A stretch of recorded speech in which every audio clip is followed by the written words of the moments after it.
শনিবার আসানসোল জেলা গ্রন্থাগারে পশ্চিমবঙ্গ রাজ্য সরকারি কর্মচারী ফেডারেশনের প্রথম সম্মেলন অনুষ্ঠিত হলো। এই ঐতিহাসিক সম্মেলনের প্রধান অতিথি হিসেবে উপস্থিত ছিলেন রাজ্যের আইন ও শ্রমমন্ত্রী মলয় ঘটক।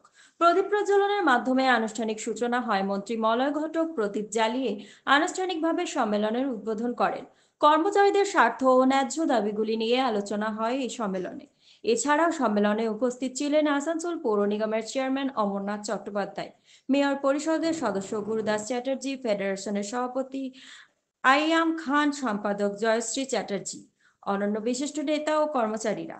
কর্মচারীদের স্বার্থে গুরুত্বপূর্ণ আলোচনা। এই সম্মেলনে রাজ্য সরকারি কর্মচারীদের বিভিন্ন দাবি দেওয়া ও সুযোগ সুবিধা নিয়ে বিস্তারিত আলোচনা করা হয়। বক্তারা কর্মচারীদের ন্যায্য অধিকারের জন্য ভবিষ্যতে আরও সক্রিয়ভাবে আন্দোলন চালানোর আহ্বান জানান। এটি রাজ্য সরকারি কর্মচারীদের স্বার্থ রক্ষার জন্য একটি গুরুত্বপূর্ণ পদক্ষেপ বলেই মনে করছেন বিশেষজ্ঞরা। আরো লোক সমাগম হলে ভালো হতো। ফেডারেশনের লোকেরা বর্তমান সরকারের পরিস্থিতির অনুযায়ী যে সুযোগ সুবিধা মানুষজন পায় এবং আপনাদের পরিশ্রমের মধ্যেখানে মমতা বন্দ্যোপাধ্যায়ের উদ্যোগে লাইব্রেরি সহ বিভিন্ন প্রান্তে যে শিক্ষার প্রসার হচ্ছে, তার জন্য মমতা বন্দ্যোপাধ্যায়ের কাছে আমরা চিরকৃতজ্ঞ থাকবো। আগে আপনারা দেখেছেন লাইব্রেরির পরিষেবা কি ছিল আজ থেকে 12 বছর 15 বছর আগে।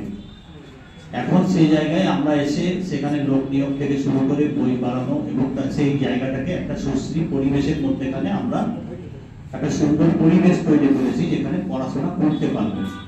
দেখুন, রাজ্য সরকারি কর্মচারী ফেডারেশন এর কিন্তু একটা গুরুত্বপূর্ণ ভূমিকা সবসময়ই থেকে থাকে, 365 দিন থেকে থাকে। একটা সরকার চলতে গেলে একটা সরকার সঙ্গে সরকারি কর্মচারীদের সক্রিয়ভাবে সহযোগিতা দরকার হয় এবং সেইটা দেখবেন বামফ্রন্টের জমানায় আমি বলতে পারি যে কোঅর্ডিনেশন কমিটি বলে একটা তাদের সংগঠন ছিল এবং সেই কোঅর্ডিনেশন কমিটি তারা কিন্তু সেই সরকারের সাথে সাথে সেই দলটারও সরাসরিভাবে যুক্ত ছিল, যারা দলটাও করতো, সিপিএম দলটাও করতো। এবং আমি মনে করি যে সিপিএম লাস্ট যে 10 বছর ক্ষমতায় ছিল তার কিন্তু গুরুত্বপূর্ণ ভূমিকা কিন্তু রাজ্য কোঅর্ডিনেশন কমিটির একটা ছিল। আমি ইলেকশনে নির্বাচনে লড়েছি, লোকসভা নির্বাচনে লড়েছি। আমি দেখেছি একবার লোকসভার নির্বাচনে আমি প্রার্থী ছিলাম, জামুরিয়ার একটা বুথে যারা ভোট করতে গেছিলেন 4-5 জন রাজ্য সরকারি কর্মচারী সেখানে ভোট করতে যান। তো সেখানে যিনি আমাদের অবজারভার ছিলেন, আমার নাম খেয়াল আছে, উনি ছিলেন স্বর্ণমালা রাওলা। উনি একজন আইএএস অফিসার, মহিলা অফিসার।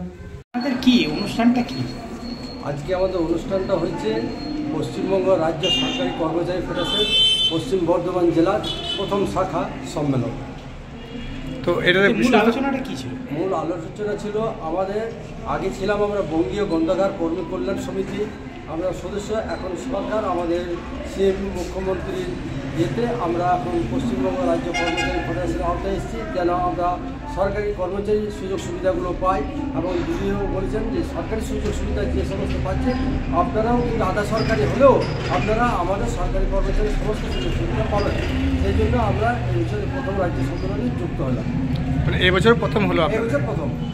তো আজকে মানে আগামী দিনের জন্য কিছু মানে পরিকল্পনা? হ্যাঁ, আগামী দিনের পরে আজকে আমাদের মন্ত্রী মলয় ঘটক মহাশয় এসেছিলেন, মাননীয় মন্ত্রী মলয় ঘটক, উনি বলে গেলেন যে আগামী দিনে আমরা আরও উচ্চতর পর্যায়ে এটা নিয়ে যাব এবং আপনাদের যে লাইব্রেরি গ্রন্থাগার ডিপার্টমেন্টের যে সুযোগ সুবিধাগুলো আছে সেই সুযোগ সুবিধাগুলো দেওয়ার আমরা চেষ্টা করব।